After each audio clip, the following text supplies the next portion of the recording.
There is a family meeting happening right now in a building you will never enter. No agenda on the table, no presentation on the screen. They are discussing an asset their grandfather bought in 1961 for $4,200.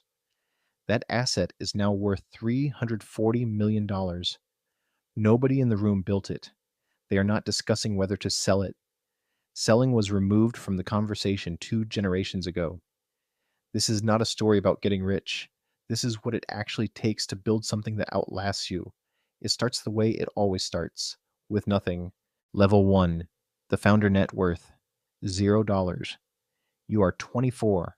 You arrived in this country with $340 in your pocket and one phone number written on a piece of paper. The number belongs to a cousin you have met twice. The cousin finds you work at a logistics warehouse on the edge of the city. $11.40 an hour. 6 days a week. The warehouse smells like rubber and diesel. You learn the city through delivery routes.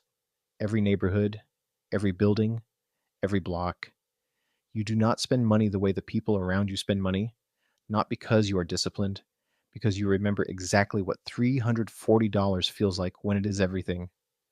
14 months in, you notice a building on Meridian Street. 4 units. Peeling paint. A landlord who has stopped caring. A neighborhood changing slowly but unmistakably. You save for 22 months. You borrow $8,000 from the cousin.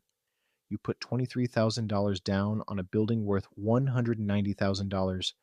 You move into Unit 1. You rent the other 3. The rent covers the mortgage, barely. Some months, not fully. You repair everything yourself. A roof section in November that costs you 3 weeks of sleep and $2,200 you did not have. Nobody teaches you this. There is no mentor. There is only the building and the math and one understanding: quiet, cellular, permanent. You will never sell this building. You don't know why yet. You just know. The first rule of dynasty: the founder doesn't build wealth. The founder builds the refusal to lose it. Level 2, the structure. Net worth: $500,000 to $5 million. 7 years pass. 4 buildings. 31 units. Your wife manages the books. Your daughter answers tenant calls in the evenings.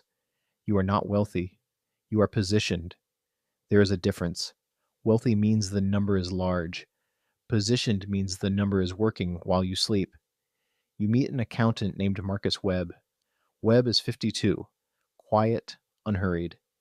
He looks at your 4 properties and asks one question. How are they held? In your name, you tell him.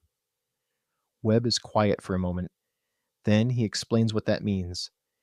If someone falls on your property, if a tenant sues, if a judgment is entered, everything you have built is exposed. All of it. That conversation costs you $3,400 in legal fees. At the end of it, each building lives inside its own LLC, separate containers. What happens to one cannot touch the others. Then Webb introduces you to an estate attorney. She explains what happens to everything you've built the day you die. Without structure, probate, public, slow, expensive. Your children inherit what's left after the government takes its share. She explains the alternative: a trust. Assets that pass outside probate entirely, and something called a step-up in cost basis. The embedded gains you've built over 7 years, the difference between what you paid and what it's worth now, disappear for your heirs at death. The government never sees that appreciation. Not $1.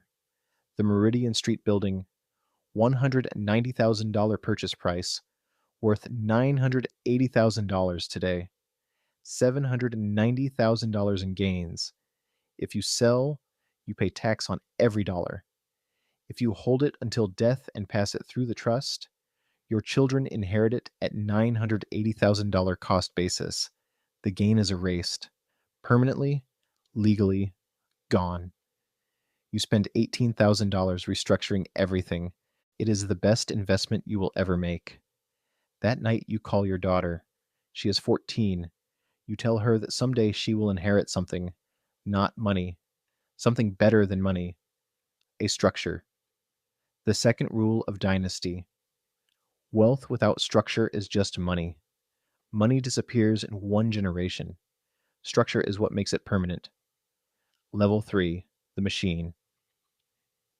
Net worth $5 million to $30 million, 12 years after the warehouse, 11 properties, 94 units, 2 commercial spaces you almost didn't buy and now cannot imagine having missed. You have a property manager now, a real one. This costs money that feels wrong to spend.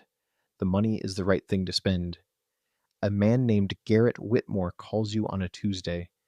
He represents a family that has held real estate in this city for 40 years. He wants to show you something. His office has no signage. The elevator requires a key card. He pours 2 glasses of water without asking, sets a folder on the table. Inside, your property portfolio, annotated in blue pen. Not highlighted. Annotated. Someone has been reading you carefully. He asks if you've ever considered borrowing against your properties instead of selling them. You say you understand mortgages. He says this is different. He slides a document across the table. A $4.2 million lending facility against 3 of your properties, 3.8% annually, no sale, no tax event. You access the capital. The assets continue to compound. You never gave them up. You say, that's the cost of borrowing instead of realizing the gain. Whitmore says, or it's the cost we choose to pay instead of the one we don't. You sit with that for a long time. The assets are not a stack, he tells you. They are a lattice. Each one supports the weight of the others. Selling one piece doesn't merely remove its contribution, it weakens every surrounding node. You drive home past the Meridian Street building. You already understand. You understood before you walked in. You just needed someone to show you the geometry of what you already believed. The third rule of dynasty: the wealthy don't sell because selling is the worst thing you can do with an asset that is working. You stop thinking about exits. You start thinking about forever.